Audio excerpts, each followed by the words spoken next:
All right, guys. So again, as I said, we're a little bit behind schedule, but that's okay. We will catch up.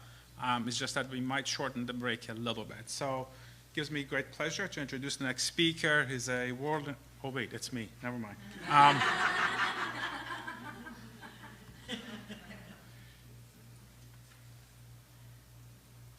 right. So again, I'm Hossein Borghaei. Everybody calls me Hoss, so feel free to call me Hoss. I'm at Alq Mutations, and I've been there for quite some time now. So I'm going to talk a little bit about the biopsies and the rebiopsies and talk about some of these issues that it's already come up. So my talk is a lot less formal, a lot less dependent on the slides, and really the slides are there for some reminders as to what we're talking about and what we want to do. So why do we talk about biopsy and rebiopsy? So first of all, biopsying lung tumors has never been easy. And that's why we're so excited about the liquid biopsy panels, despite some of the deficiencies, as you just heard from Charu. I think there is a lot that is desirable about a blood-based assay.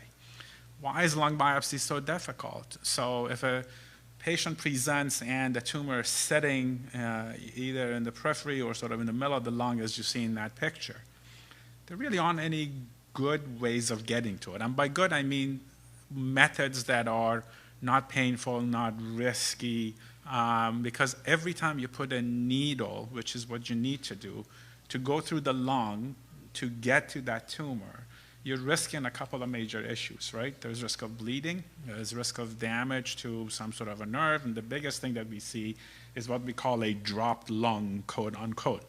And that basically means that a needle that travels through the body to get to the lung has to basically penetrate the lung and get to the actual tumor to get a piece of it out. This is done usually under CT guided with CD guidance. So the operator who's doing the biopsy is usually a radiologist, is not going after the tumor blindly. And we don't want anybody to go in and do a pincushing type of a thing. So they can see where the lung is, and they're trying to get to the actual sample. So this has never been a favorite procedure for anybody. As a physician, I fully realize that when I walk in and I say, I need a lung biopsy, I know what that means, and it's the last thing I want to do to put my patient at risk of a dropped lung or bleeding or other complications. But unfortunately, we haven't really had a lot of good methodologies. But nowadays, we do have some. I'm going to just, again, briefly touch upon them. So why do we even do a biopsy? Well, clearly because you have to make a diagnosis. So that's usually the number one reason why we want to do it. And what I mean by diagnosis, I mean, if you just exclude all the other cancers and focus on lung cancer, you realize that there are many different varieties of lung cancer. Is it small cell? Is it non-small cell? Is it squam? Is it adeno?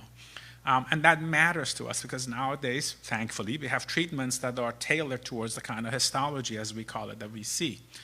The other common reason why we do biopsies is simply to stage a person, meaning that if somebody comes in with a lung tumor and CAT scans, PET scans don't show disease anywhere else, one of the first questions we ask is the patient a surgical candidate?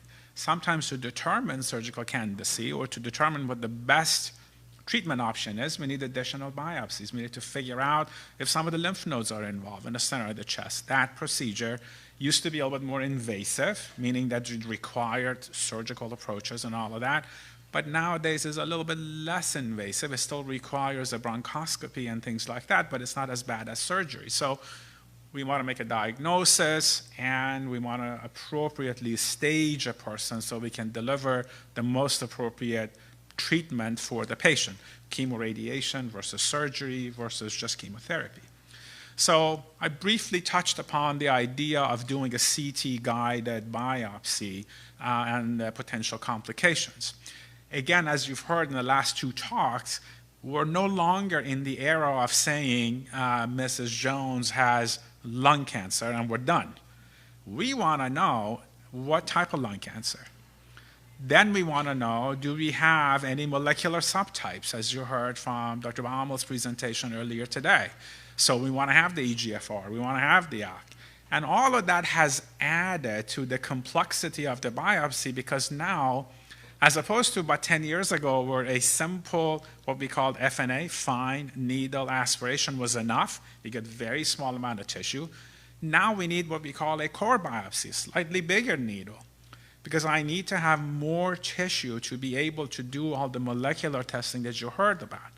The technology hasn't advanced yet to a stage where I can get minimal amount of tissue and do all the testing that I want.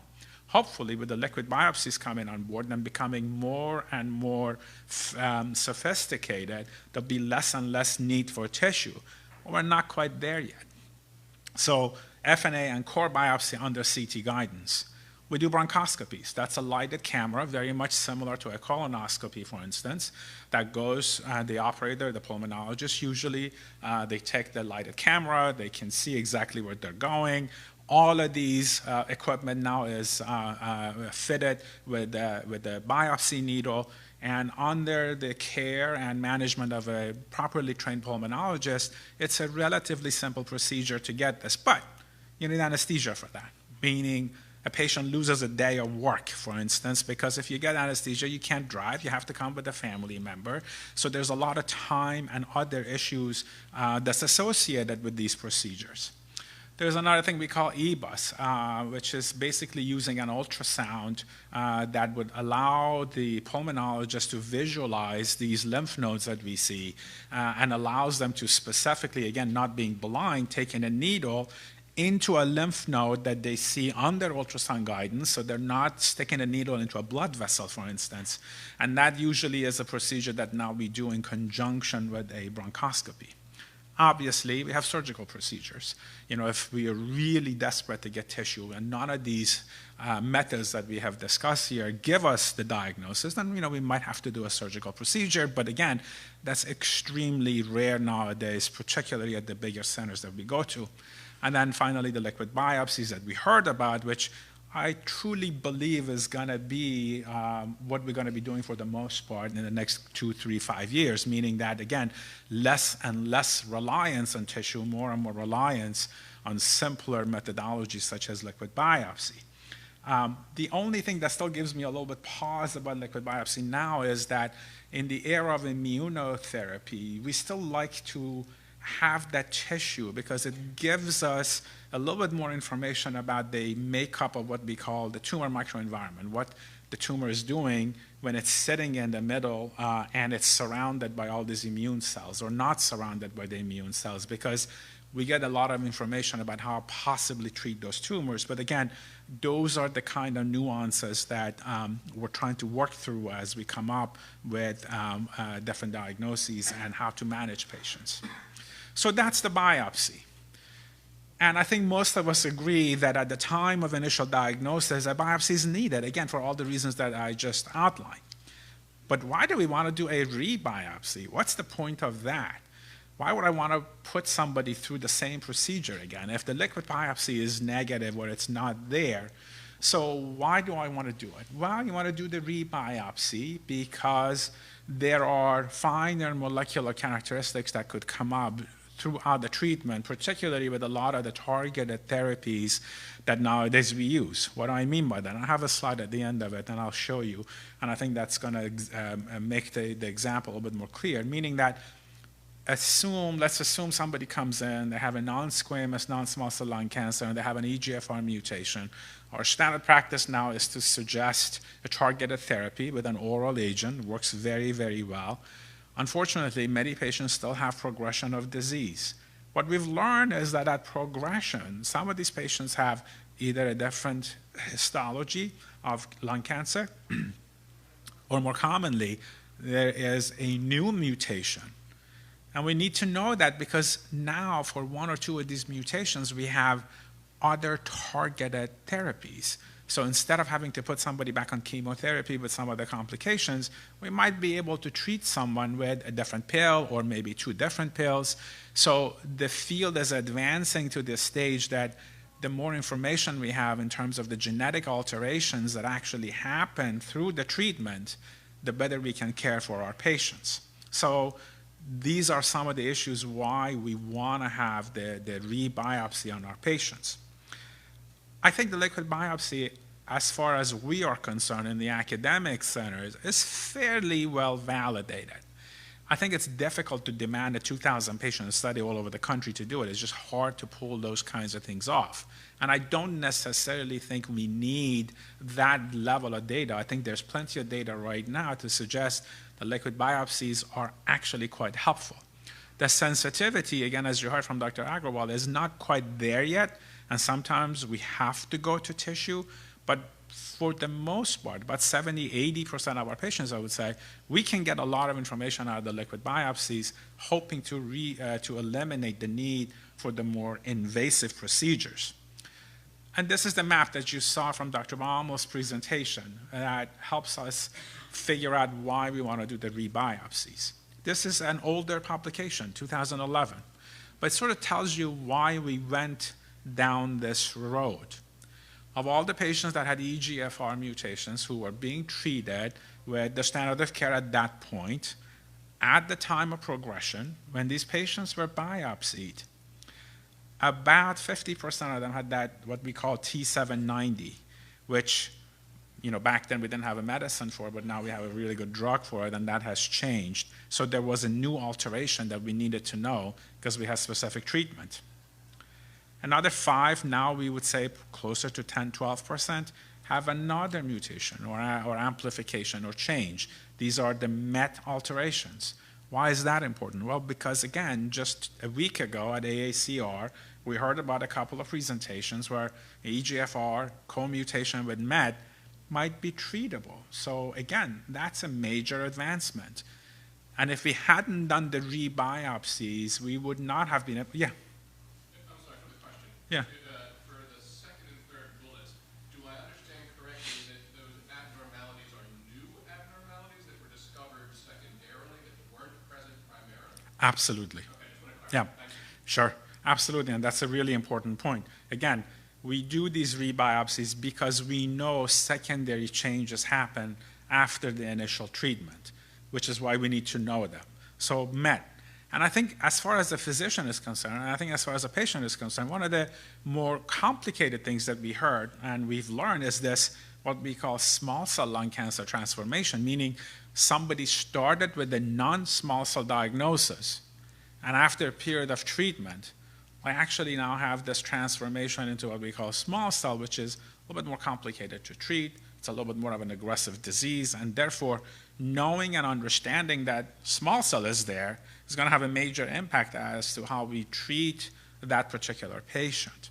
So the need for rebiopsy has emerged as a result of our understanding of the biology of the tumor and how it changes.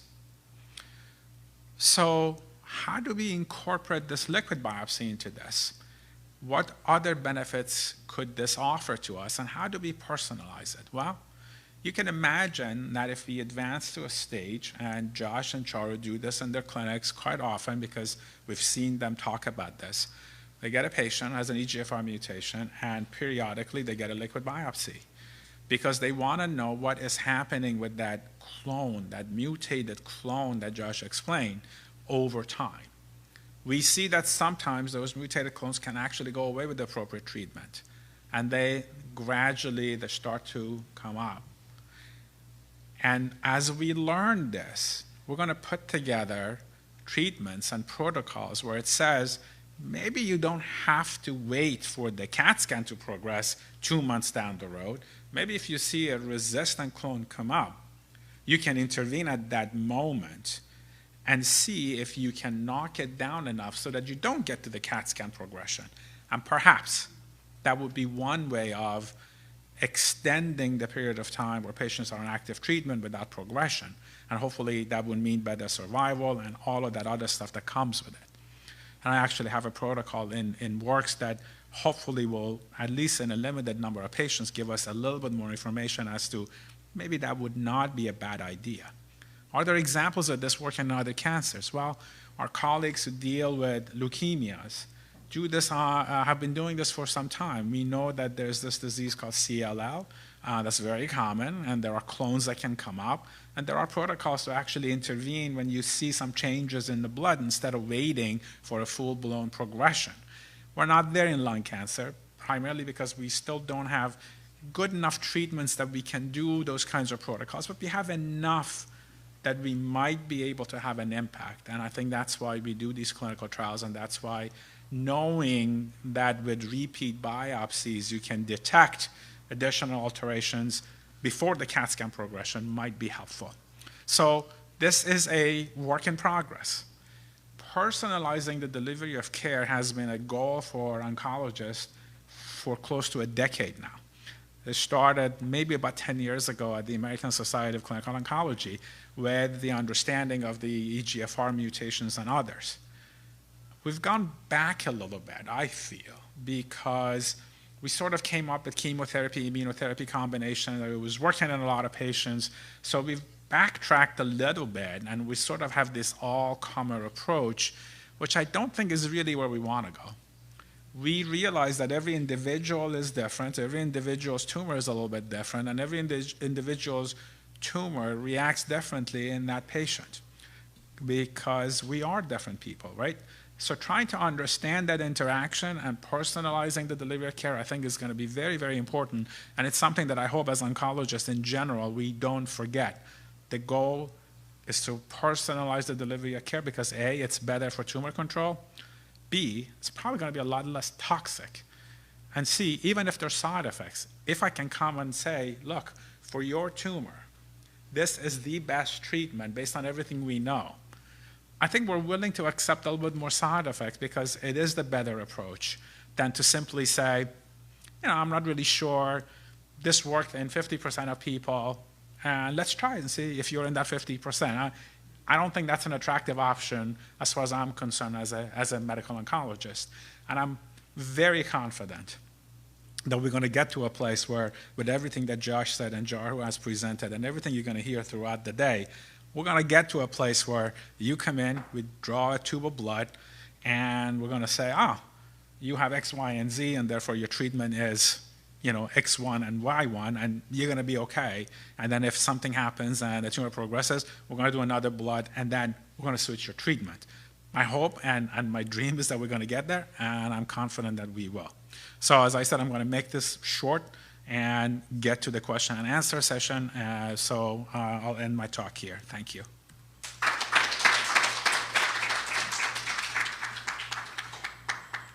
So we're supposed to start our panel discussion and QA, I think, based on the agenda.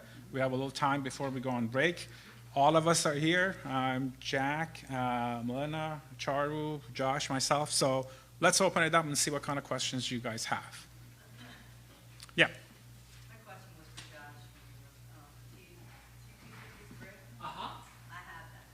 Uh-huh. Is there a percentage that is like worse? Repeat question. Yeah.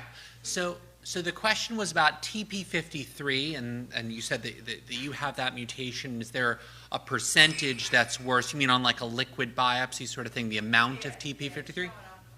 Yeah. Uh-huh.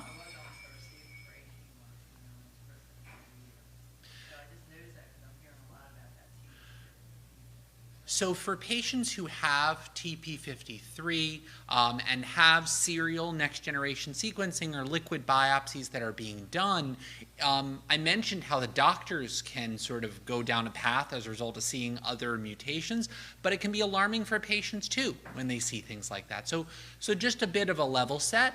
TP53 is sort of the off switch for the human genome, and it is the most commonly mutated gene in human cancer. Okay, so the fact that it is there on any given NGS test is not surprising. It's present quite frequently. In and of itself, it does not change the approach.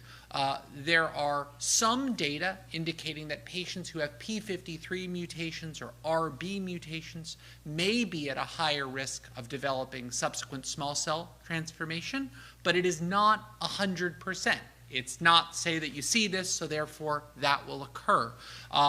It's just something that we monitor. And if, for instance, all the EGFR disappeared and all we saw was TP53, that would be a very different situation, but not something we would clinically expect.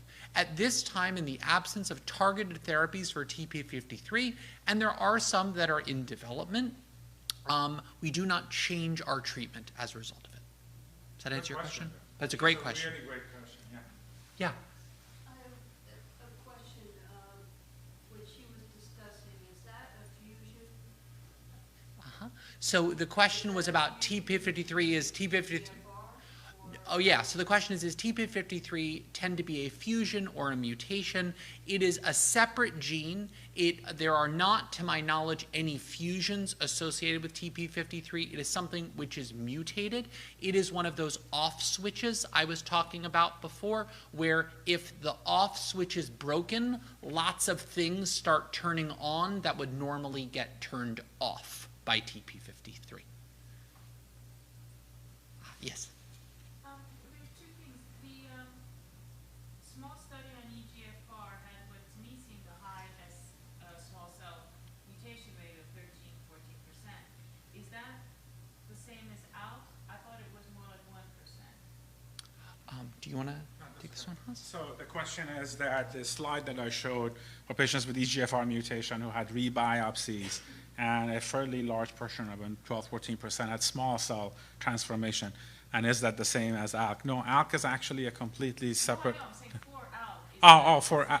Do they happen at ALK? No, we don't have any evidence that right now that is happening in patients with I it. know it happens at least in some, but my impression was that it was more like 1%, 2%. It's a lot less, but EGFR is the biggest issue right now, which is again why we emphasize the biopsy for the EGFR patients so much more.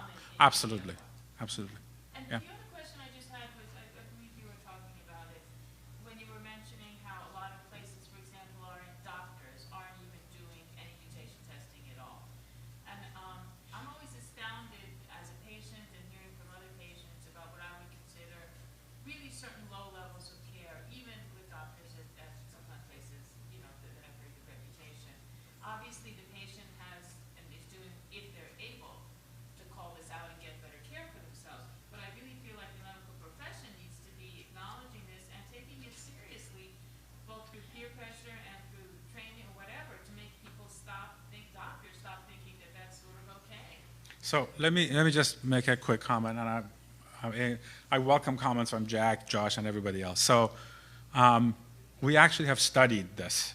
We've gone around the country many years ago with grants provided by different institutions, trying to figure out what exactly is going on and why there is such a low rate, right? Let me just start by saying that it is not necessarily a doctor's issue. I think in terms of education and all that, at least based on my discussion with a lot of the community oncologists and other places, every physician I've talked to, especially medical oncologists, acknowledges and understands the importance of the molecular testing. Nobody is out there who doesn't know about EGFR and lung cancer. I really believe that. The issue is multifactorial.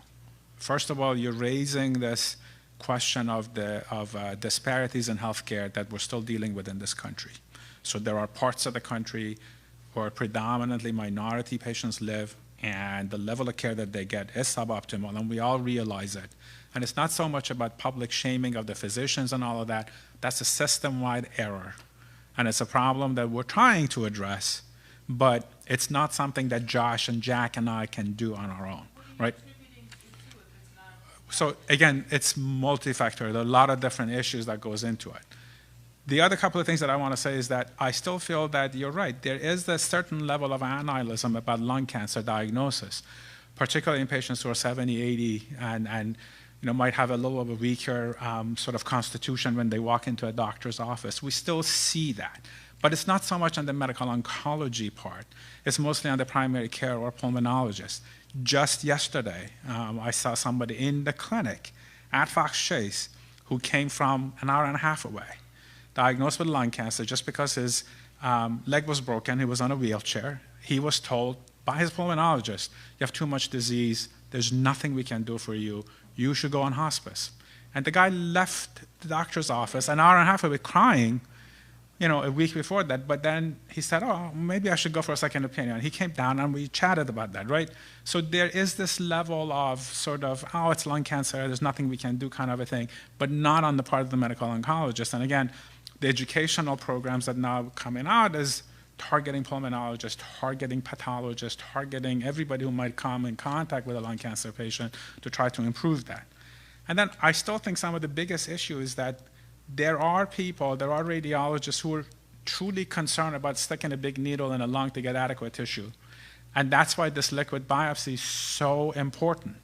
I think once we get more information on liquid biopsy disseminated, I think once people learn that you can actually get your molecular diagnosis and all of that out of a tube of blood, I think you're going to see an improvement. I really believe that. So I think, again, multifactorial. Going back to the disparities that we talk about, you know, some of it is cost-driven by centers that just simply can't afford some of this, which I know is a problem, but I'm not a health economist. I don't feel comfortable commenting about why it is that certain parts of the country don't have access to stuff that we think is necessary for the appropriate care of a patient, but we see it.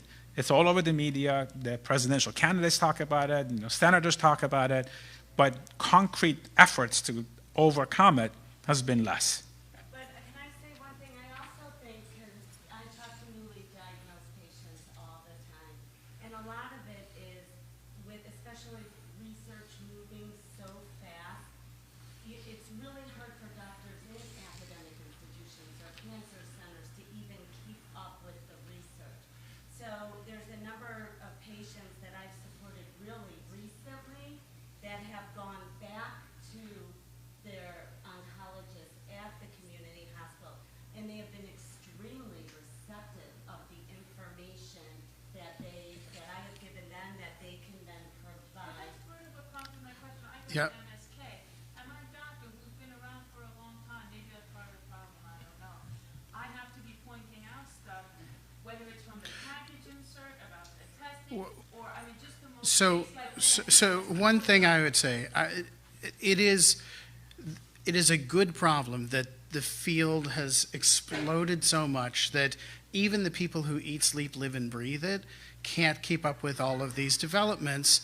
And the reason that I'd started Grace was just so that between the people in the room, there would be a better chance that people would know things. And if that's the patient, that's great. I mean, the idea was, particularly with more general oncology, I mean, all of us up here spend the vast majority of our time on one or two kinds of cancer, and God help us if we were treating 10 or 12 in a day. That is an incredibly hard task, because even, you know, I have focused on lung and secondarily prostate and GU, and over the last decade, it's become unmanageable to even be a master of two things. And there are people out there, many of you know Alice Shaw and a few others who are renowned, who basically are alkologists and treat, you know, a very small minority of, you know, a very slim part of that pie really well. But the rest of us, even those who do lung cancer, can't spend enormous amount of time just reading and thinking about Ross all day long. And so that's why we need to work together. And you need to know that your oncologist isn't going to be able to spend 4 hours a day on Ross or EGFR or Alq, and because they have a broader range. But the whole idea of Grace was just to make sure that we put the best information out there so that we could do it together, and just know that your oncologist cannot know everything there is to know out there, because nobody can. Are you suggesting perhaps that specialization Yeah, is well- not to be a way to go? So I would just add one thing that, you know, They can't hear you on the stream. That's why I'm asking.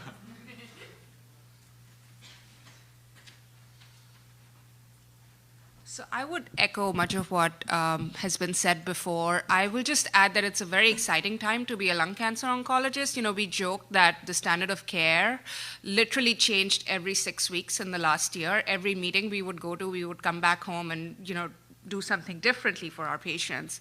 But what everyone here in the room does very extensively is to establish a reach out network to our colleagues in the community, as well as nationally, where we think it's our responsibility to be able to educate and disseminate that information.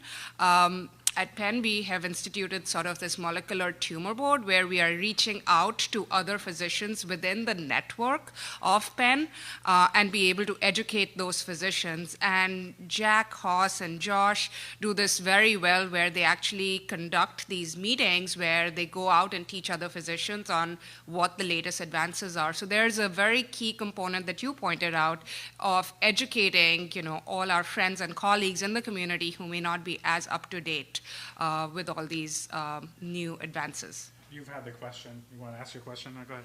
Yes, I was wondering, about if, like, for example, the FDA or somebody like that could standardize the testing for lung cancer. Like they say, okay, I got lung cancer, pull out a needle, take some biopsy, and this is the sequence that you have to do. Whether the doctor will do anything or not, that's a different story. So the question is whether the FDA standardizes the testing that is done, and no, unfortunately they don't. And I think that it's fortunate and unfortunate, right? Because one of the things that has happened recently is there was an FDA approval that was made for Foundation 1 and MSK impact for every patient with cancer. Okay, and that sounds good in this room. But the problem is that there's lots of cancers where we don't have targets that we know about.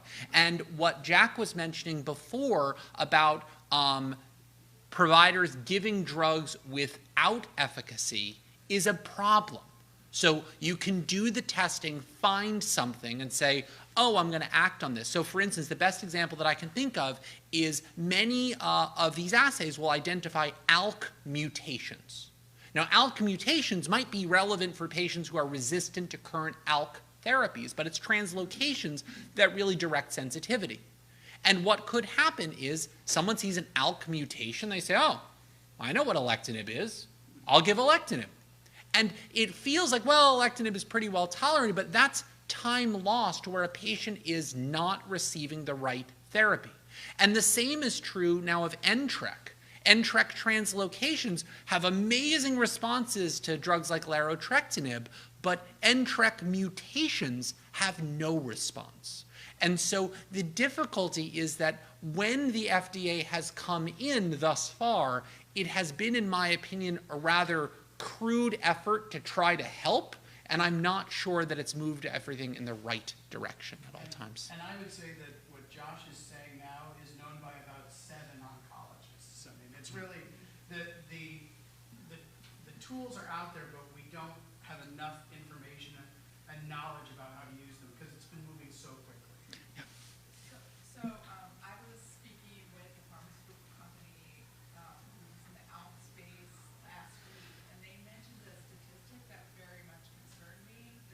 They said that according to data they are receiving, actually fewer patients are now being tested for ALK because doctors are doing PD-L1 tests and they get a high and they stop. Yeah. And I wonder if you could speak to that, because a lot of people don't know, but that's like bad on several levels. So the point which you've made, which is unfortunately accurate, is that due to the prevalence of immunotherapy, and we're all excited about immunotherapy, I often say that if I give a talk about lung cancer and don't say the word immunotherapy, I get fired, but I said it, you all heard me, so we're good. So the issue is that PD-L1, which is a test that we have for immunotherapy, tends to come back very quickly. And so people are all excited about immunotherapy, but the truth is that in most of the immunotherapy studies, particularly the first-line ones that direct most of our care, patients with EGFR mutation and ALK translocation were excluded because they don't tend to respond to those drugs. And so it's absolutely essential that we wait for the full panel, but that's really, really hard.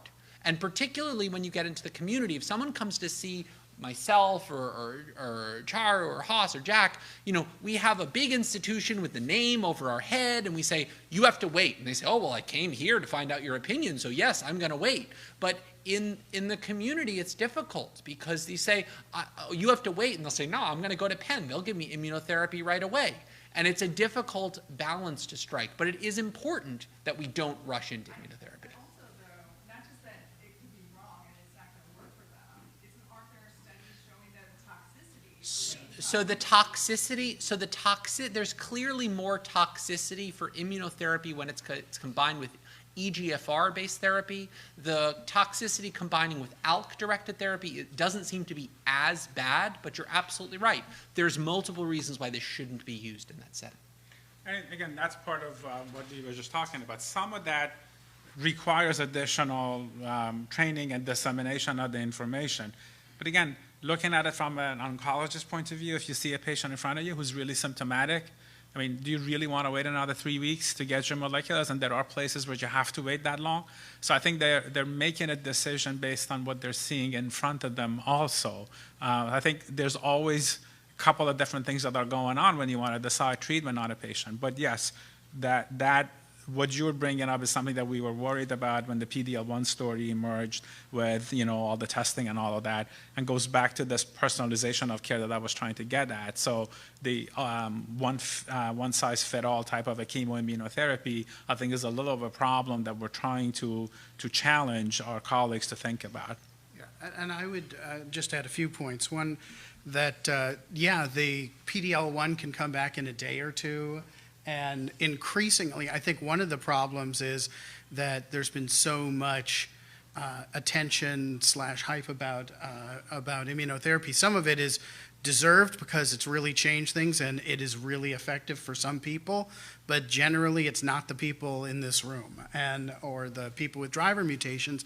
But the problem is that that's not what you'd get from reading stuff in the newspapers, seeing the things on television, whether it's commercials or news features. And so, people are asking for it. Sometimes even people who have an EGFR mutation or ALK rearrangement are turning in their pills and saying, I want immunotherapy, because that seems to be where it goes. So that's where I think, and frankly, some docs may not know as much about how, even if you have high PD-L1, if you're ALK positive, it doesn't seem to mean the same thing. So not many people who are general oncologists necessarily know that and might think, well, if you have high PD-L1, sure, you're never going to be wrong giving immunotherapy. Well, that's not true. But then the other thing that's been a converging problem is that because there's more than 2 or 3 markers now, it's getting more to 4, 5, 6, 9, is that we're sending off more NGS tests to get the whole panel, which is good. It's complete, but that is usually or often a 2 or 3 week or sometimes longer process.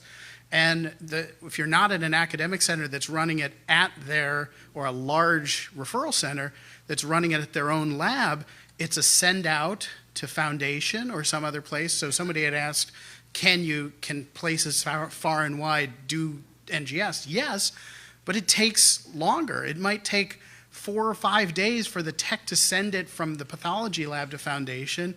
Then the clock starts, and it can be 3 weeks at least before the report comes back. If you're sitting on an NGS, if you're sitting on a PD-L1 result, that's a long time for people to get antsy and just want to start something. But that's not necessarily in your best interest if starting immunotherapy means it's going to be more potentially toxic down the line to start an EGFR inhibitor if you find that. So, but then what I also wanted to say is that this is where the patient communities also can really lend a hand, because almost everyone here is probably involved with these online communities that we think are hugely important. It's only so many people that we can reach both directly and online. And frankly, most people now are typing in, lung adenocarcinoma, ALK rearrangement, and finding the relevant groups as soon as they know about it. That's a good thing as long as you can amplify and share the information we need to get out. And you have the credibility that we may not, because people are seeing you follow the same path. So when you say, you know what, sit tight, you can wait the 2 weeks to get this back because you need this result, is, I think, a level of reassurance that is very important. And so when people are online, please see that as, I think that this is really empowering and important for the online groups to say, you need to make sure you get your NGS testing. You need to wait for it. Don't take the bait for you don't want the first treatment. You want the best treatment. So. Great point. sir. Yeah, please. Who educates the insurance companies on the liquid biopsy? One is, I had progression in 2017. So they're turning down Guardians. They're saying that I already had one in 2016. So it's not medically necessary. Right, so the question is all this information through the insurance companies and have them cover multiple liquid biopsies when you progress. You do it by beating them up, basically.